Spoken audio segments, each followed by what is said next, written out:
That's a good question, and let me show you how.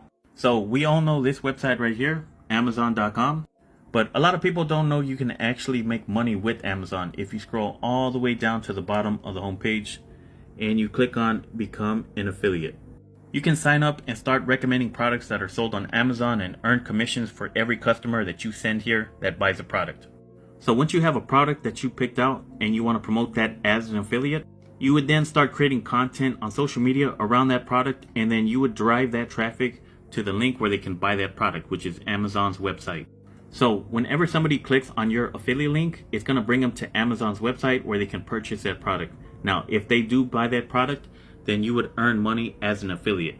And you can also do this with Target and start promoting their products, and even Nike, and do the same thing. Most companies have affiliate programs because it benefits them, because they only pay whenever somebody sends them a paying customer instead of them spending money on advertising.